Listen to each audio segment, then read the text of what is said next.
Well, good afternoon. My name is Nathan Stelter, president here at the Stelter Company, and thanks for joining us for our webinar today, Listen Up, Learning to Master the Skill of Listening, presented by a good friend and great person, Jessie Pridie, who's a gift planning administrator north of us here in Des Moines, up at the Mayo Clinic in Minnesota.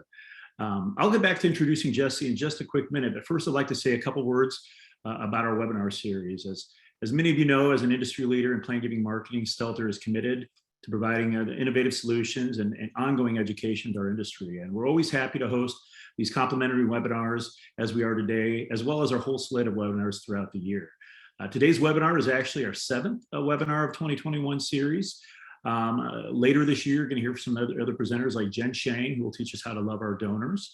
Adrian Sargent, where he'll share insights from 25 years of research into repeat donors. Margaret Holman will give us tips on how to use plan gifts to solve donor problems. And then up next month on September 8th, so just around the corner here, Melanie Norton, who's a philanthropic consultant and founder of Norton Philanthropic Council, will teach us how to weave plan giving into our donor conversation. So some terrific topics. You can register for these, her webinar and the other webinars on our website at stelter.com/webinars. But always be sure to keep an eye on your inbox, as we will be sending out invitations to those webinars throughout the year. If indeed you missed some of the ones earlier in the year, we had Russell James, as well as Catherine Myrie and some other terrific speakers. Those are available on that same website, the recordings and the slide deck. So back to today, because I want to get to the meat of why you are here and why you've logged in. Jessie Pridie is our gift planning administrator in the Department of Development at Mayo Clinic, where she helps benefactors achieve their philanthropic goals by identifying strategic, creative, and tax-advantaged gift solutions.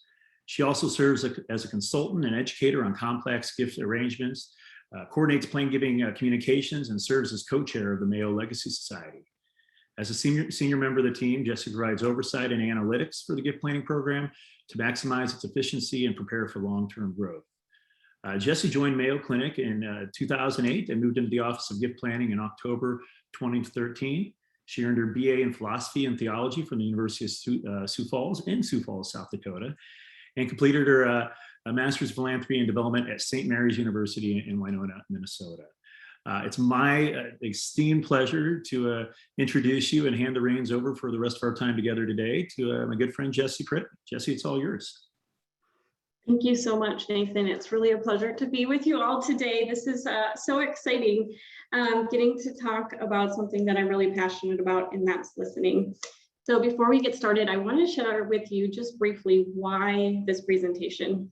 So as Nathan said, I have been in gift planning since 2013, but I've really spent my entire career in fundraising. And I have had the pleasure of going to lots of conferences and lots of trainings over that time. And I have received a lot of training on how to tell the story, how to tell a good, compelling story. And that's important in our field as we share the stories of the people that we impact through our work. But as long as I'm getting all of that training on storytelling, on the flip side, everyone is telling me that the most important part of our job is listening. And because of the various roles I've had in the department, I've gotten to go into living rooms with a lot of other fundraisers and see how they interact with benefactors. And it was always the people who were the most successful that were incredibly good at listening. In fact, they hardly talked at all during the meetings, and they just listened and asked really good questions.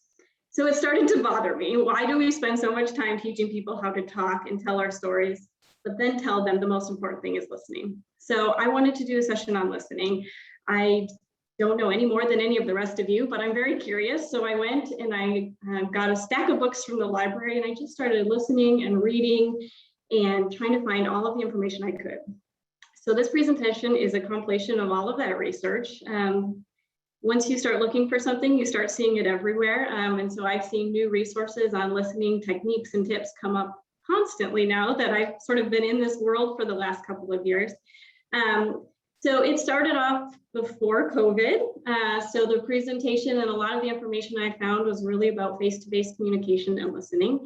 But the world has changed since then. And so now we do this, we do virtual communications. And so I've tried to weave a lot of that in because that's our reality now.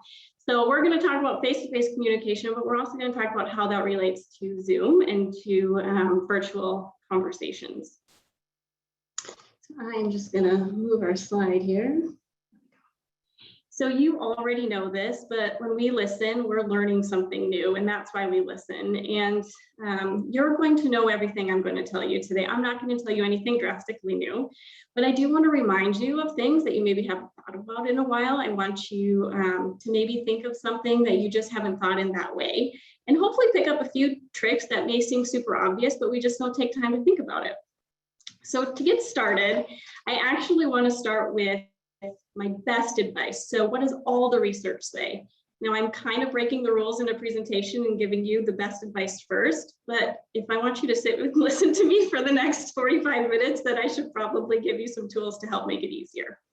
So all of the research, hands down, says that the #1 way to become a better listener is to start a meditation practice. And I don't know about any of you, but I am not good at meditating. I've definitely tried it. I've done all the mindfulness classes, but it is just not my cup of tea. However, there are certain things about a meditation practice specifically that help us learn. And so I've extrapolated some of those things into a small, tiny practice that I find to be incredibly helpful for me. The point of meditation is to quiet our mind so we can focus on the present. And the same is important for listening. So I'm going to ask you to do this brief exercise with me.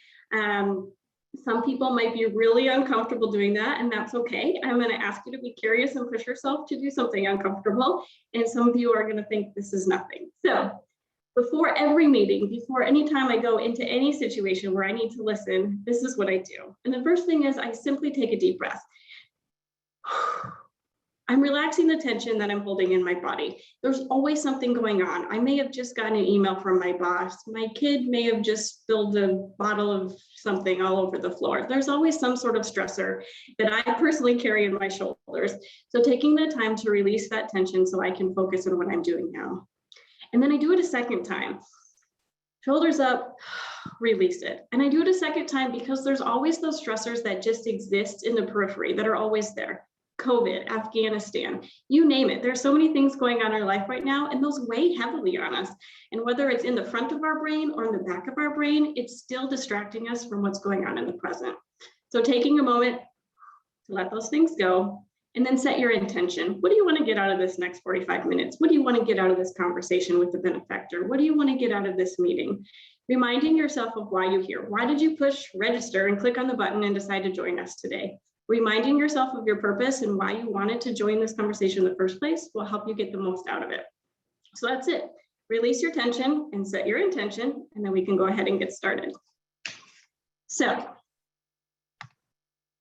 let's talk about setting the stage. So listening is, we're going to start external and we're going to move internal. So setting the stage is really being aware of your environment when you're listening. Now, as a fundraiser, I used to go into restaurants and scope out where I wanted to have my conversations, where was going to be a nice quiet corner where we weren't going to be distracted, that there wasn't a lot of noise. Now, never did I go into that restaurant and think, where's there less visual clutter? Is there a lot of pictures hanging in the wall? Is there a TV on the corner? It's just something that wasn't in my natural inclination to go look for. But the truth is, there's lots of visual clutter that can impact our ability to listen. So now, after having done all this research, when I go into a restaurant to scope out somewhere to sit, I make sure and check it. What am I looking at? If anything, I want personally to be staring at a blank wall, if that's possible, because I know I'm going to be less distracted from hearing what my benefactor is saying to me. Now, this also goes for the type of room or the places that you're holding conversations. The rooms and spaces hold memory. So if you think about, a certain restaurant, maybe you had a really happy birthday party and it's really exciting, but another restaurant is where you went and hung out with your in-laws and it wasn't that exciting. The next time you go into that restaurant, you're going to carry a little bit of that energy from the last time you were there. The same is with particular offices. Maybe there was an office where you got in trouble at work or you got yelled at and you didn't deserve it. The next time you go into the office, you're just going to feel a little bit of that tension. Now, this is interesting with Zoom and virtual world because so many of us are working at home. And I know a lot of my colleagues are working in their spare bedrooms. So, that's where we keep storage. That's where guests stay. There's just a lot of different things going on in that space. So it's not that you have to move out of it. It's simply that you need to be aware of the memories and the things that are happening in that space where you are while you're listening, because those can impact what you're listening to. So I want to talk briefly about Zoom when we talk about this. it's really difficult for me, excuse me, because I can't see you. And as a speaker, I get a lot of energy from seeing your faces and seeing your responses to things that I'm saying. But let's be totally honest, because I've been in your shoes. When you're the person listening, especially in this, that I can't see you. So you're probably doing some email, you're maybe eating lunch, which is okay because it is noon, but you're probably folding laundry, you're doing all kinds of things and sort of half paying attention to me. So on Zoom, we really need to make sure that we're focusing in on the conversation and letting those external things go away. And as I said, it's harder for you than it is for me. So I'm going to ask you to take a look right now at your surroundings, what's around you, and is there any clutter that you can move out of your eyesight so you can focus on me? The last thing I'm going to tell you about Zoom is that we can see a lot of things that maybe you weren't aware of. So what I mean by that is, have you ever been in a Zoom call where somebody had a decorative mirror behind them? So that decorative mirror can pick up what you're looking at. So I've been in conversations where I can tell they're watching the baseball game on the TV and not just watching and listening to me, because I can see it in the mirror behind them. So these little placements, if you have a mirror behind you, watch out. Otherwise, just watch for it when you're talking to people, specifically on Zoom, because you can really tell and quite frankly be distracted by what they're doing. The other thing, which Jen and I were just talking about before we got on, was your glasses. For those of you who wear glasses, you can see exactly what I'm looking at in my screen. So if I'm talking to you, but you can see something else, me scrolling through my email on my screen, you can see that I'm not listening to you. So these are just a few things of our external environment that are really impactful on our ability to listen and whether or not the person that we're listening to feels like we're listening to them. Okay, we set the external stage. Now let's go internal. So the internal environment is, there's more to the external environment. Oh, I'm so sorry, I'm getting ahead of myself. I wanted to talk about phones. This is my pictures to remind myself. Phones. So there was a study done in 2014, and they took 200 participants and they said, pair up in random groups and have a conversation just for 10 minutes. After the 10-minute conversation, they had them rate how fulfilled they were by that conversation. Did they find it fulfilling or a waste of their 10 minutes? Afterwards, they went and looked through all of the rankings on how fulfilled they were. Now, in the meantime, there was somebody from the study actually watching those conversations from a distance. And here's what they discovered. Anytime a phone, can't see it, there we go. Anytime a phone was present during the conversation, they rated the conversation less fulfilling than for participants who didn't have a phone present. Now, it wasn't just the top of the phone. It wasn't that there was notifications going off, that there was email buzzing. It wasn't that. It was the back of the phone. These phones were sitting with the back up. But psychologically, we see the back of a phone and we're just drawn to all of the things that we're probably missing on our phone, and it makes us disconnect. So put your phones away. I already asked you to clear your section, but put your phones away. I commonly in meetings will stick it kind of under my leg on my chair or in my purse under the table. The presence of the phone makes a difference, and it's become basically an appendage for us, but we want to really be careful. And I'm also going to make a PSA announcement here because it doesn't really fit anywhere else, but turn your notifications off. Do you really need to be distracted every second of every day when a new email comes in or a new text message? If you don't need that stuff in immediate time, turn it off. Those notifications are just distracting you and pulling you away from the work that you have to do. When you're ready to go look at those, just pull out your phone and look at them, but the notifications are not serving you. So just turn them off. Okay, now, I think we can go to the internal environment. Let's go internal. So this I've really characterized into two different categories. The first is the triggers. So these are things that trigger us into a downward spiral in our brains. The second is a barrier. These are things that really put up a wall for us in communicating. So a trigger is something that sends us down, a tailspin. And I'm going to illustrate this with an example. Excuse me. These are my two boys. Guy is 7, the oldest, and Gunnar is 3, the youngest. And I remember so distinctly when Guy was 6 weeks old, and I dropped him off at daycare for the first time, and I went back to work. And like any young new mom, I was really wrestling with that decision. Was it the right thing? I just dropped my baby off with strangers, and he's probably gonna be a psychopath because somebody other than me is raising him, and all of the stress that comes with that. And I was tired and not sleeping, so I already was just delusional.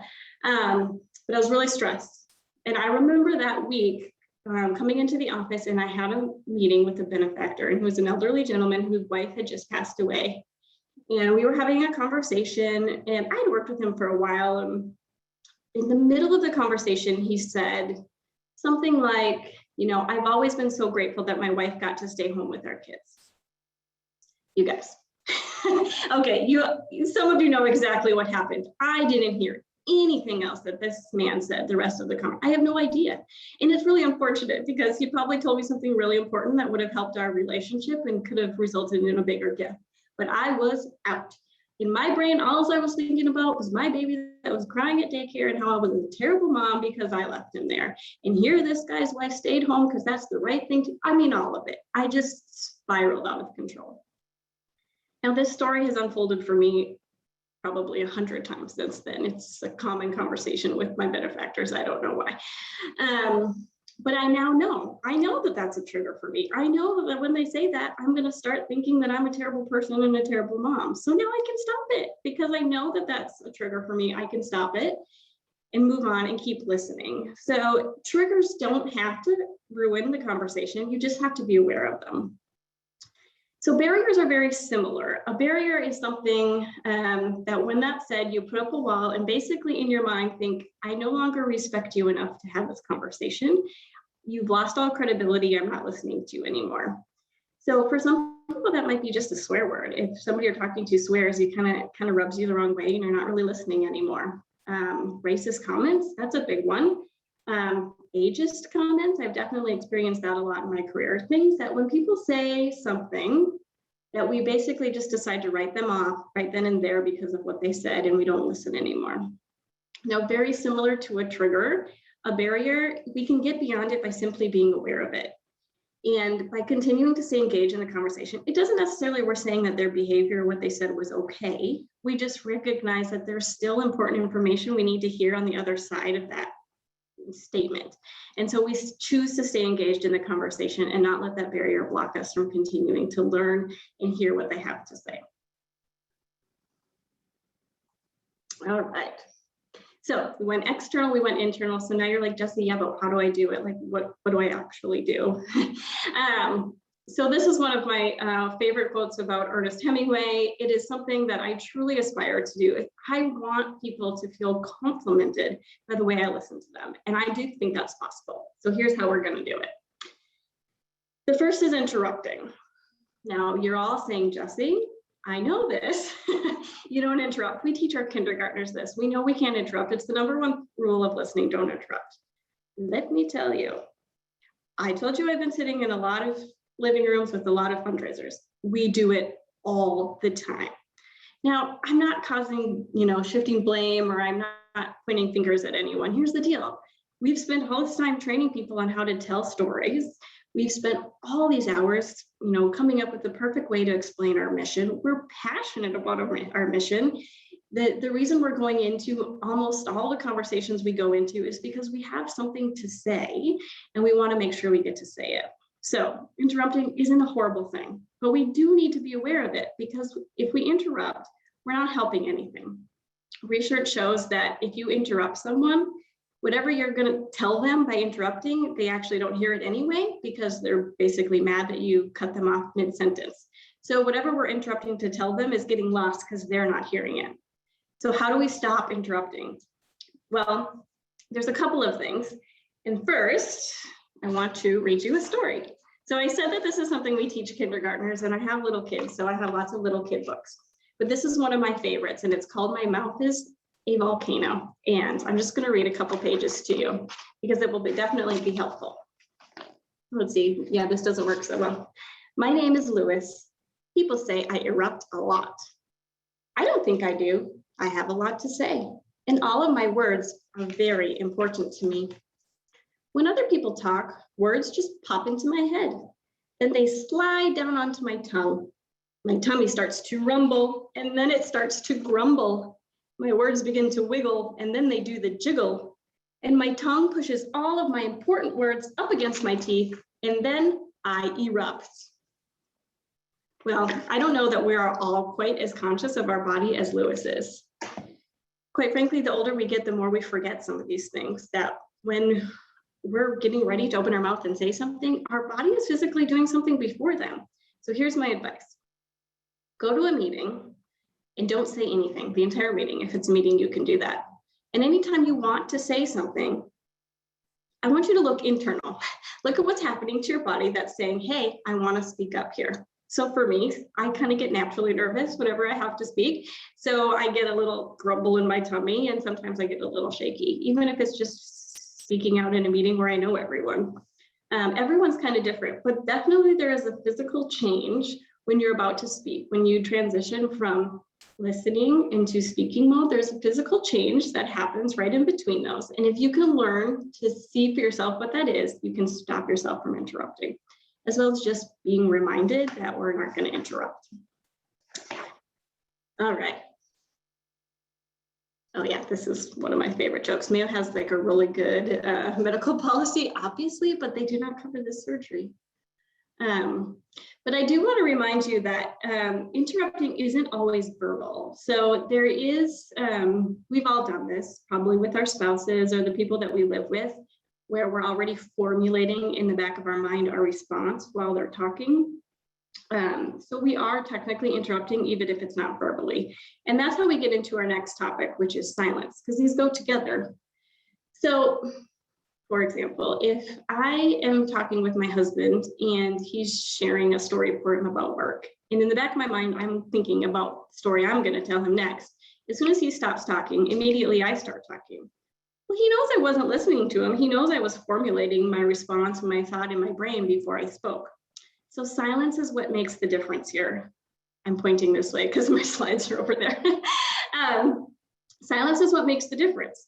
So when we're silent after somebody speaks, we're telling them that we heard them, and now we're thinking about it before we respond. If you respond immediately, then they know you were thinking about it while they were talking. So here's the rule of thumb. 3 gulps of water or 3 drinks after somebody's done talking before you respond, especially if you're talking about a big gift or a proposal or something. If they've asked you a question that requires a thoughtful response, give them the benefit of taking time to think about it. So here we go. 3 gulps. You can do it with me if you have your drink.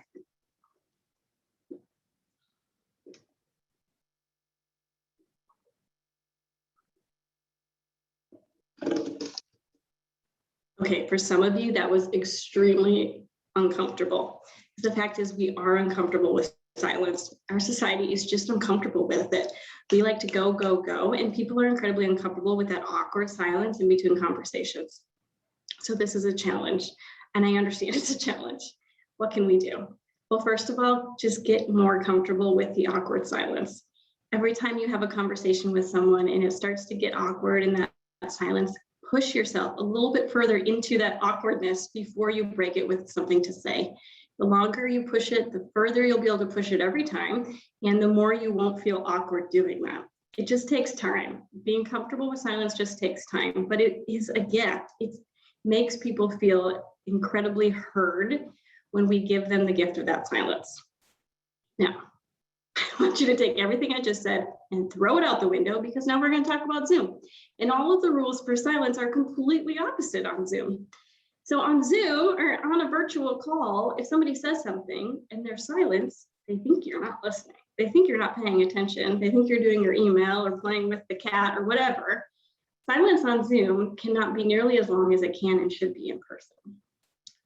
That makes it really tricky for us, because especially now we're going back and forth from Zoom to real life, Zoom to real life, and it's making us even more short on silence in real life, because that's what's appropriate on Zoom. So we really have to be aware of the medium that we're using to communicate with people and understand that the rules for silence really are different depending on the medium.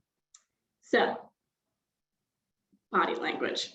We might be silent while we're listening, and we might allow for silence, but it is never passive.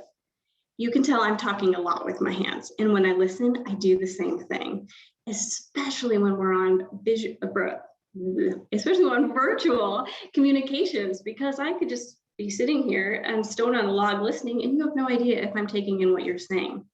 Body language, we really need to overemphasize, especially on virtual when we're listening. So I hate seeing recordings of seminars or things where I'm just listening and not speaking, because I look like this. I look like a bobblehead, because I go out of my way to give the speaker a lot of reinforcement when I'm listening, because I know how important it is. I want people to know that I'm listening. And when we're on virtual screens, you've got to really go out of your way. Smile. We need to smile when we're talking. We need to smile when we're listening. You can totally see it on somebody's face when their mind has wandered and you're speaking to them. Keep eye contact, keep smiling, and let them know that you're listening. So I want to tell you a brief story about this. Not that long ago, I guess it's been about a year ago now, I was on the search committee at our church, and we were trying to find a new pastor. So that entailed listening to a bunch of sermons, and then we would get together as a committee and rank the sermons and what we thought of them, and if we should bring that pastor in for an interview. So for months, we had been doing this, and everybody on the committee had the same similar rankings for every pastor. We were all really consistent, which was strange, but good. And then one week, we were all consistent, and then one pastor, we all had ranked the same, and one of our other committee members had ranked that pastor significantly lower. And it was just an odd difference, considering we'd all been on the same train of thought through this whole experience. So we started digging into it and why he ranked this person so much lower than the rest of us did. Well, what we eventually uncovered after having quite a bit of conversation is that he had been really busy that week. And so he, instead of sitting down to watch the sermon, he actually listened to it while he was doing the dishes. So he did not have the benefit of seeing the individual, he was just listening to them. And without the benefit of watching his physical presence on the stage, he had ranked his sermon significantly lower. So I know we're talking about listening, but I think it just goes to show that the way that we use our body and the way that we portray when we're speaking and listening has a huge effect on what people hear and what we hear. So I read once that the face is capable of 7,000 expressions, which is a lot of expressions, but that's interesting to me. And so I just challenge you to kind of mess around. Like, it's kind of a fun game to play with your kids. How many different expressions can you make with your face? The last thing I will share about body language is, I just lost my train of thought. I think that's it. We're gonna move on. Stay engaged. Oh, cheater. Stay engaged. How hard is it for us to stay engaged in long, boring conversations or long, boring webinars? I'm really sorry if this is one of them, but I'm about to help you out. So there are ways to stay engaged, even if we are having a really hard time. So one of the ways that we can stay engaged is to think about how what the person is saying applies to our life or applies to a situation, add meaning to it while we're hearing it. The other way you can stay engaged is really to try to visualize what they're saying to you while they're saying it. Well, I'm not a very creative person, and that actually tends to stress me out more, trying to visualize that while I'm listening. I can't multitask to save my life, so that might not work for you. So I will tell you what works for me. I'm actually going to start at the bottom right here in this play game. So I have to apologize to any of my colleagues who are listening to this presentation. Don't be offended when I tell this story. But I'm sure some of you are familiar with this game show this show on ESPN. I hate ESPN. I never watch it, but I always perk up when this show comes on if my husband's watching it, because it's my favorite. Around the Horn, it's called. And essentially the host throws out a topic of something going on in the sports world, and then the panelists just make comments about it. They basically just go on monologues about it and talk about it. The host then gives them points if, like you get a point if they make a good comment or a witty comment, and he takes points away if they are doing poorly or said something kind of stupid. So I love this. I think it's fantastic, this idea of giving people points or taking them away based on the comments that they're making. So I may sometimes, if I'm really having a hard time in a meeting, I may play this game in my head and give people points or take points away. So if you've been in a meeting with me, I'm really sorry. Don't take it personally. It's just how I stay engaged. But there is something to staying engaged, even if the meeting is boring, and especially even if the meeting or the person is telling you something they've told you before and over again. So we're in gift planning. We've all worked with that 90-year-old lady who's told us the same story 1,000 times. We've all done it. And if you haven't had that experience, you have not been in gift planning long enough. So how do we stay engaged when she just won't stop talking and won't stop telling us the same story? So I'm going to illustrate this with this picture of bourbon. So my husband is a huge fan of bourbon. He loves bourbon. He collects it. He talks ad nauseum about bourbon. You guys, I don't care about bourbon. I just don't. Like, it's gross. I mean, I'm starting to like it because this has been going on for a while, but it's really not my thing. But I have sat through I don't know how many conversations with him about bourbon. And here's what I've learned. I have learned that regardless of what he's talking about in regards to his bourbon, I can tell if he's cranky. I can tell if he's had a really stressful day at work. I can tell if he's really excited. I can tell if he's feeling really down. I can tell how he's feeling based solely on how he's talking to me about bourbon. Sometimes it's not what they're saying, but it's how they're saying it. And so even when you're hearing the same story over and over, or when it's something that you don't care at all about, you can still learn a lot about their headspace at the moment, about what they're feeling or what they're doing.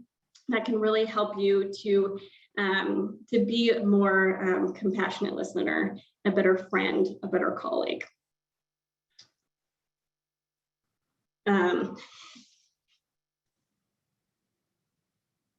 Slippery words. Okay. I first heard about this, by the way, you're almost done. We're at number 6 and there's only 7, so you're doing great. I first heard about this idea of slippery words. I was reading a book by Alan Zimmerman called The Payoff Principle. And Alan talked about how there are words that we think we all agree on the meaning, but we walk away with a completely different understanding. So the best example is if you tell your boss this project is almost done. Almost is a slippery word. I might walk away thinking almost means one thing, while my boss might think almost means something completely different. Or when we're with a benefactor and they say, I'll get back to you soon on that proposal.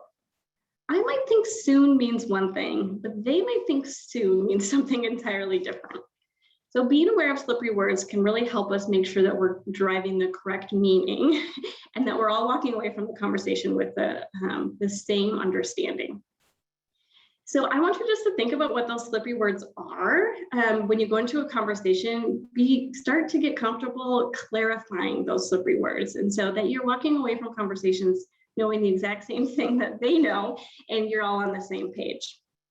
But slippery words can go a different direction as well. And this is word choice. And here I really want to think about what words people choose to use in a conversation and how that impacts what we hear. So this is where I live. Now, if in the gift planning world, if I were to say, we're talking about a gift and maybe the fundraiser is thinking that this would be a good asset to use to gift. If I were talking to you about this and I use the word home, this is my home. As a fundraiser, you might be thinking, this might be a good time to talk about a retained life estate. It's a gift, she can continue to live in her home because it has meaning. I've attached meaning to it. And then, after she passes, then that can come to charity. Now, on the flip side, if I were to say, yeah, this is my house, there's a little bit less meaning in that word choice. They might talk about an outright gift. Just a simple way to make a gift to charity using your house. Now, what if I said residence? Now, people don't say that very often. This is my residence. It implies more of a formal terminology. It implies that I might be a little bit more educated on some of the unique nuances of assets. So maybe you might want to talk to me about a trust, because you know that I might have a little bit more comfortable using more complex language. So the choices that I use in the words can have a significant impact on what I mean and how you can take that. So understanding slippery words and paying attention to what words people are choosing to use can have a huge impact in our conversations. Guys, you're doing great. We're at number 7. So remembering. I can't tell you all of these things to listen if you're not going to remember any of it. And let's be honest, sometimes remembering is just the hardest part. So how do we remember all of these things people tell us? How do we go back to our desk and write contact reports and remember all these important things we just heard? So some of these are a little bit out there. Just be honest, remembering isn't easy. It doesn't come easy for everyone, but there are some tips that I've heard and tried that do work. So the first is classical music. So there's research that says that if you listen to classical music while you're trying to remember something, it will sort of dampen the chatter in the back of your head and allow those memories to surface, and you can remember more clearly. So again, when you're writing a contact report, try writing it with some classical music and see if it helps you bring to mind a memory of that conversation easier. Another thing, which is an interesting one to try, because we're willing to try anything today, is smells. So smells are very significantly linked to memory. So in today's day and age, they actually teach students, college students, to light a candle or use a particular smell when they're studying, because it can help them when they go take the test. So since we're on Zoom and virtual, you can light a candle or have a particular scent while you're doing a conversation. And after the fact, light that same candle and then write your contact report and see if you remember more of the conversation than had you not. It actually does work. I know it sounds weird, but it really does work. And if you don't like any of those ideas, I want to introduce you to Joshua 4. I don't know if you've read this book, Moonwalking with Einstein, but it was one of my favorites. It's incredibly entertaining. I don't know how particularly applicable it is, other than it's super entertaining. And because we have some time, I want to walk you through one of his tricks. So Joshua was actually a journalist, and he went to cover the National Memory Championships to write up a story about them. So he interviewed all of these people who competed in the National Memory Championship. And he noticed that everyone said, "Oh, I'm just a normal person. I just learned tricks." And Joshua describes himself as being very forgetful. He's the guy that would forget his keys, forget where he put them, just always losing stuff and forgetful. So he decided to put these guys to the test. So he said, "I'm going to spend the next year studying and learning these tricks, and then I'm going to come back in a year and compete in the national championship." So he did that, and he actually won the championship the following year. So this book is all about his experience and all of those tricks he learned over the year in order to go back and win the championship. So I'm going to teach you one of his tricks, which is one of my favorites and one I actually do use. It probably has a minimal, like a small lane of when it's actually helpful, but it's fun.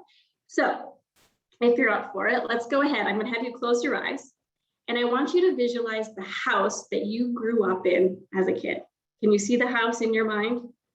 Okay.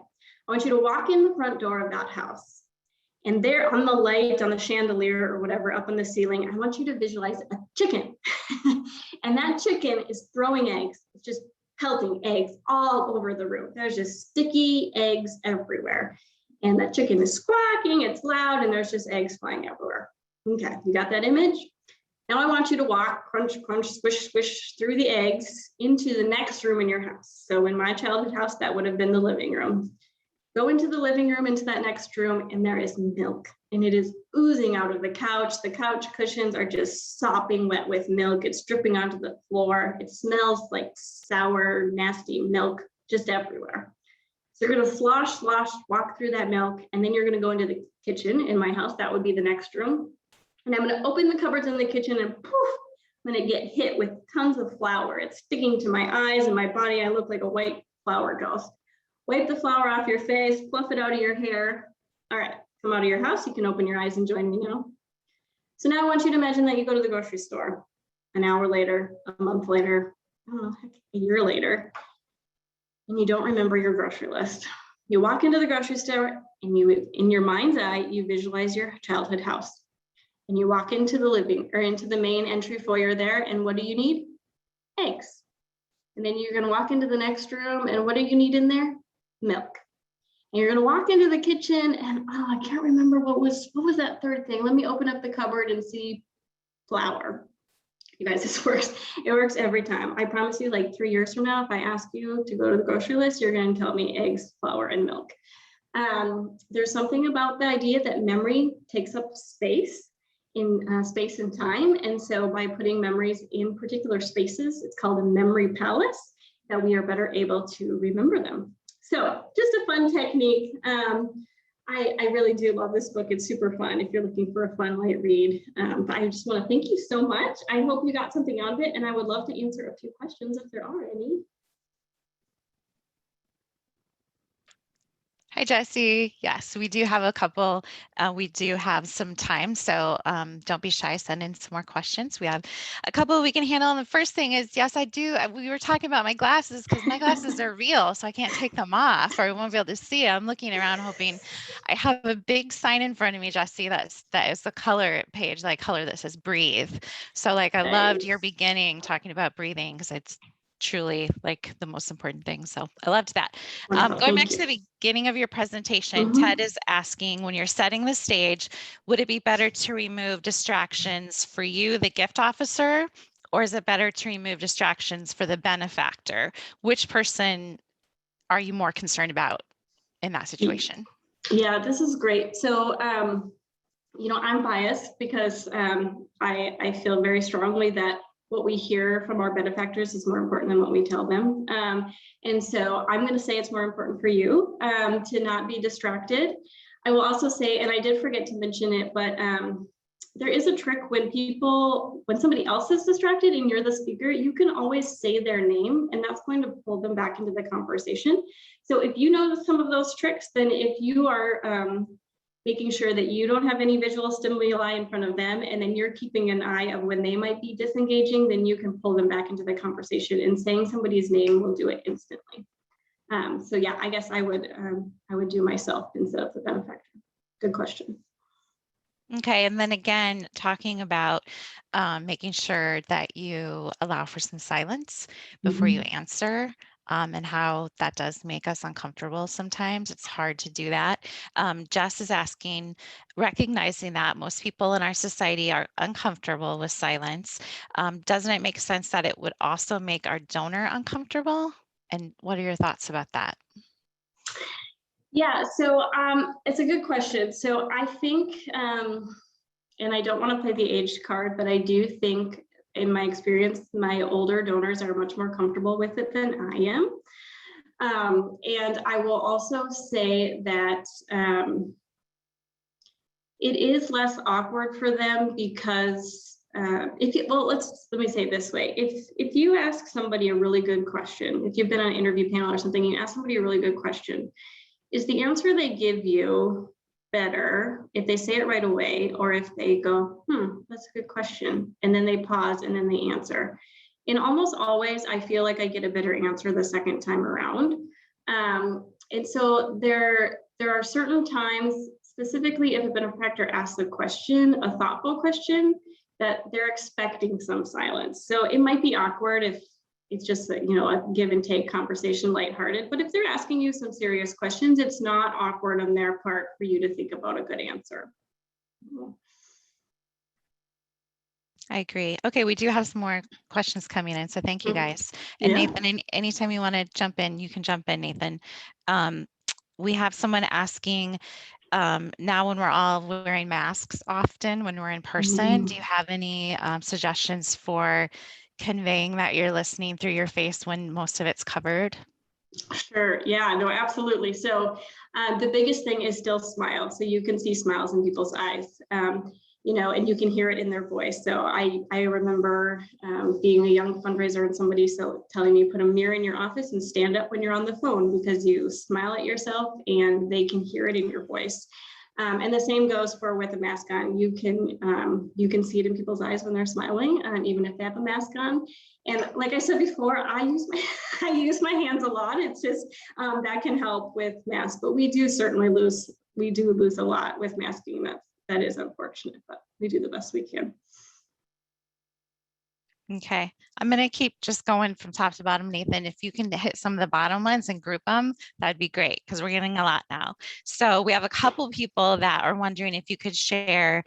First of all, you talked about your slippery words section, that there was a book that you read.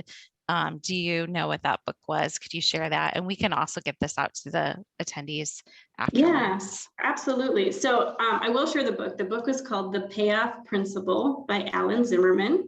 But I will say it was like a tiny little, like one sentence in a paragraph that I happened to just catch. Like it wasn't even a whole chapter. Like he kind of just slipped it in there. I was like, oh my gosh.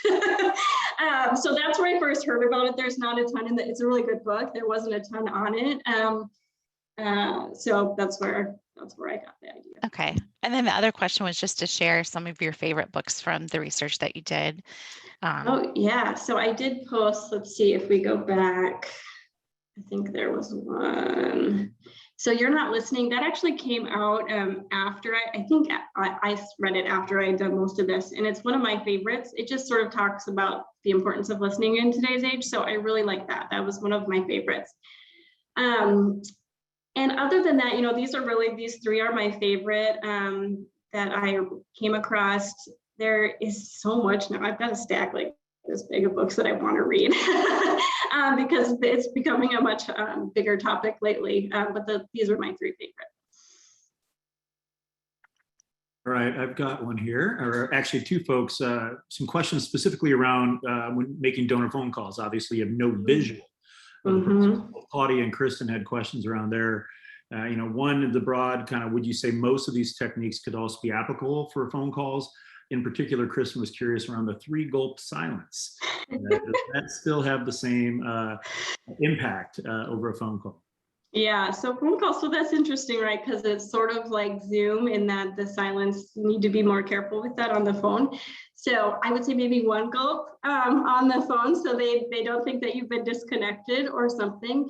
The other thing I found on the phone call is, we do this a lot. So if you've ever done like customer service training and you're on the phone and you have to look somebody up, they always tell you to tell them what you're doing in the silence so that they know you haven't hung up. And so I think the same applies here, saying, that simple question, that's a really good question. Let me think about that for a second and set yourself up for some of that silence. Or, I hadn't thought about that. Hold on a sec. I think on the phone specifically, since they can't see anything else, if you tell them that you're going to kind of be silent for a minute to think about what they just asked or just said, that can help. As far as, visuals, I would say yes. I mean, I stare at a blank white wall when I'm on the phone. It is really easy to become distracted by things around you when you're on the phone. So by all means, either stare at yourself in a mirror or stare at a white wall. So kind of along with that, patients kind of offered, it's a question, but I think it's kind of offering advice on that when you're thinking maybe making just some non-word thinking noises to let them know you're thinking, humming, something like that. So we have someone that's wondering, what kind of tips do you have for remembering what you want to say while you're still listening without interrupting? Yeah, so that's a really good question. And I think that goes along to a question that was sent ahead of time about, guiding the conversation. So I think when I go into a conversation, there are sort of key moments that I'm looking for in that conversation that I want to make sure that I'm taking advantage of. So, for instance, I'm in gift planning, right? So if they're going to talk about anything about their finances or their taxes or whatever, I'm always listening for that in the back of my mind. And it is a delicate balance of knowing you got your trigger to say what you want to say and then holding back until it's the appropriate time for you to say that. And so sometimes you're sort of playing offense a little bit in that they said this, but then they went on this huge rant about their kids. So I know I'm going to circle back to what they just said, but I need to listen through the whole rant about the kids. So for me, it's going into the conversation specifically saying, these are the things I'm going to listen for and then respond to. And then being aware in the conversation when those chimes have been hit, and then being able to circle back to them when it's my turn to speak. I don't know if that answers the question. Yeah, and I think Angie had a similar question. When you're not interrupting, is it inappropriate to jot down my question or thought and then ask once they're done? And so I'd be curious. I have some thoughts, but I'm curious your thoughts. Yeah, so this is interesting. So first of all, on Zoom or virtual, yes. I mean, write it down. I always, because I'm like one of those people that always has like a random thought that comes out of nowhere in the middle of a conversation. So I always just write it down so I get it out of my head and then I can continue to focus, especially on Zoom. When you're in person, especially, I will say honestly, almost all the time I have a pen and a notebook out when I'm talking with benefactors, and I just tell them, that if you're okay with this, I just want to make sure that I'm capturing what's important to you. And sometimes I just like to write notes and make sure that's okay with them. But I keep a pen and paper with me. Part of it is because when we talk about that awkward silence, if you're holding a pen or something, sometimes it feels less awkward. And if you take some time to jot something down, it again provides a moment of silence, but it's not completely just sitting there staring at each other. So sometimes having something to do can actually just kind of help make that flow a little bit smoother. What do you think, Nathan? No, I actually wholeheartedly agree. I think that's a great point. I was going to say the same thing. I always have my planner with me and a pen, and I always ask for permission. When we sit down, hey, just so I can give you my most undivided attention, do you mind if I take a note or two, just so I don't, just like you said, don't miss anything that's important to you. So I think that's a really smart way to go about it. Mm-hmm. Yeah, I always think it seems really respectful. It means you're really listening and you want to be able to take that away and think about it more at another time. So I'm all for taking notes. We have Philip who's asking about men and women and the differences, different styles of communicating. He's saying that generally men listen more by not looking at the person, where women communicate better face to face. And he's wondering, in fact, do you have you noticed any gender differences in listening? I'm laughing because I just had this conversation with my husband last night. He was like, will you please look at me when you're talking to me? I'm like, here I'm doing this conversation on listening tomorrow. And I'm like, I was just staring here, there, and everywhere. But I don't know, maybe there is a gender difference. I tend to be the one that has a hard time. I think Zoom has made it harder for me to maintain eye contact with somebody for a long period of time, because now I'm used to being able to look here, there, and everywhere. So I don't know that I've necessarily experienced a gender difference. I don't know, Nathan, what do you think?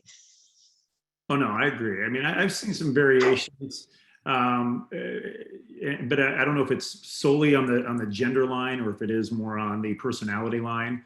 As far as, the typical disc, high D, high I, those types of folks, you tend to see certain body languages that are different. So I don't know if it's on the straight gender line as much. We have Janelle who, well, first of all, she wants to thank you for your time, Jessie. She's wondering if you have thoughts on how to practice the skills that you've highlighted today. She recommends, she likes to do improv, so signing up for an improv class in your area would be a great idea. And she's wondering, what other ideas do you have for practicing this? Yeah, no, that's great, Janelle. I'm so glad that you're doing things to practice. I think that's one thing that we just don't do. We don't take the time to do. So that's awesome. And improv just made me think, I'm so excited because Whose Line Is It Anyway is coming to Rochester this year. I'm so excited.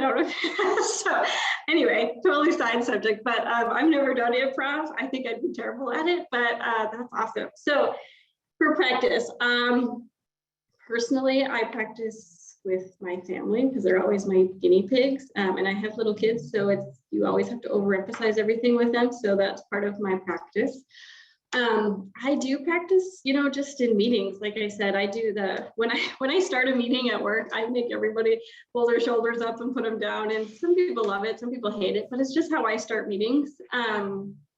I do, practice the silence and all of that, trying to just get myself more comfortable. So anytime you're in a meeting that's not high stakes, that you can kind of practice some of those things, I think is helpful. I can't think off the top of my head of any other practice. Nathan, do you have any ideas? No, I'm a firm believer in whatever, even though it's uncomfortable. I know we've done a workshop for years called Relationship Building Workshop, and it's all about role playing. And it's all about finding in your office or finding that to have those discussions. I've got a donor scenario, you want to walk through it with me or something like that. I think that's always important. Easier said than done. I mean, we're all busy. But I think those are, if you're going to really kind of hone your craft, really important to be on top of. I will say one of the things that we've done, which is kind of fun, and it's a fun one to do if you have kids at home, is this concept of mirroring, which I didn't touch on, but mirroring is like you subtly mimic the actions that the speaker is doing. And so if they were to kind of lean, then you would maybe wait a few seconds and maybe lean the other, like you're kind of subtly. So it can be really creepy if it's not done well. But it can, there is a lot of psychology behind the fact that mirroring makes people feel more listened to. They feel like you're listening if you're doing it. And so that's one that's really easy to practice anytime, anywhere. Do it with your kids and make it really creepy and uncomfortable, or do it with your colleagues and try to be more subtle. But that's something you can always practice and become better at the art of mirroring. That's great. We'll do one more question. We're almost out of time. And this actually hits on something Stelter is working on right now, which is listening to understand. And we have someone that's saying, is it true that most people listen with the intent to respond rather than to understand? Would it be ideal to offer perhaps a recap at the end of the presentation as a refresher to get better questions and participation? I guess I missed that end part, sorry, but so listening to understand. Yes, everybody, 99% of people listen to respond and not to understand. I would say that's just pretty much the general. And I think it's because like you really need to make that conscious effort at the beginning if you're going in to listen to understand, and it takes self-control and intentionality. And I think if you're intentional, you will do that, and a lot of people do that. It's just that on the day-to-day, we're just moving quick, and we don't take the time to be intentional. So. Well, thank you so much, Jessie. We are out of time, so I wanted to just cover a couple notes here. If you send in a question, we had a couple left that didn't get answered, and you really would like to, hear what Jessie has to say about it. She has offered her email address. It's on the screen right there. You can see it, pridie.jessie@mayo.edu. If you have questions about Stelter or the webinar series or the services we offer, you can email myself or Nathan. Our emails are there, and then you can also visit us at stelter.com to learn more about us. And then resources for this webinar, we did record it. If it worked, I'll have the recording and the handouts, always a disclaimer, on our website by Friday. Hopefully sooner. I do send an email out to everyone who registered to let you know when it's available. It will be at that address that you see there, stelter.com/webinars. So that wraps it up for us today. Thank you so much, Jessie, for your presentation. I thoroughly enjoyed it. And Nathan, thanks so much for joining us as well. And we had, I think, about 300 people on the line with us today sharing their time. So thanks everyone for spending the afternoon with us, and go sign up for our next webinar in September. It's 2 weeks away, September 8th. So we don't have a lot of time, 2 weeks. So thanks everyone. Have a great afternoon. Bye-bye. Thanks, Jen. Bye.